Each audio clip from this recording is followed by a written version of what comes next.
Sejak kecil, anak laki-laki itu suka mengintip rumah tetangganya, adik perempuan dalam gaun. Selama dia muncul, bayangan anak laki-laki itu ada. Di dalam hatimu, wanita tetangga adalah wanita yang paling dia inginkan dalam hidup ini. Sayang sekali dia sudah punya pacar. Lagi pula, dia adalah saudaramu. Tetapi itu tidak menghentikannya untuk terus mengintip. Hari itu, dia tidak sengaja melihat saudaranya dan tetangganya Lucia sedang berkencan. Dengan rasa ingin tahu, Loke bersembunyi di samping dan menonton. Dia berharap pria yang dipeluk Lucia adalah dirinya. Dan saat itu juga, Lucia juga menemukan Loke bersembunyi. Dua orang saling memandang. Waktu seakan tiba-tiba berhenti pada saat ini. Lukas tiba-tiba terbangun, lalu tinggalkan tempat ini dengan rasa malu. Aku tidak tahu berapa lama. Pertarungan di pihak lain juga sudah berakhir.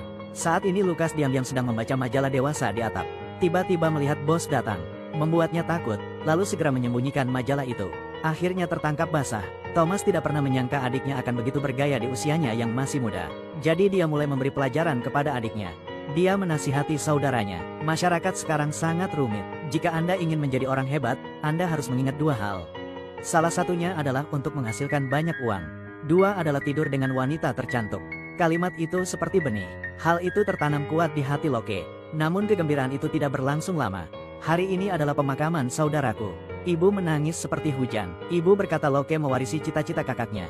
Menjadi orang suci yang taat. Jadi mulai sekarang kamu harus menjauhi gadis-gadis.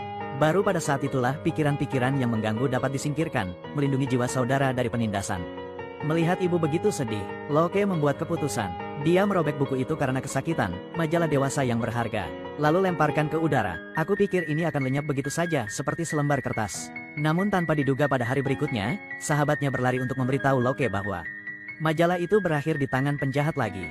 Untuk Loke, majalah itu sama sakralnya dengan Dewi Anda.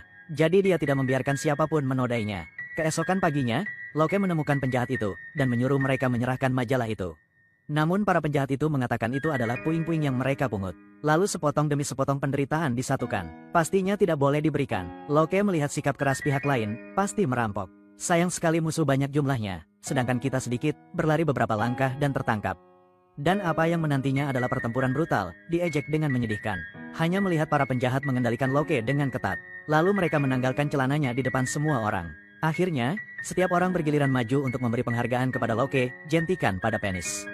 Sahabat Loke takut terlibat, bahkan bergabung dengan geng preman. Setelah beberapa lama menggoda, aku tidak tahu berapa lama, anak laki-laki Roko bengkak dan merah. Saudara Tommaso juga sangat marah ketika mendengar hal ini. Dia dengan sabar menghibur adiknya agar tidak bersedih. Sekarang kamu adalah anak laki-laki dengan penis terbesar di dunia. Saat itu akan ada banyak gadis yang menyukaimu. Roko langsung menjadi senang setelah mendengar itu. Tapi dengan sangat cepat, hal lain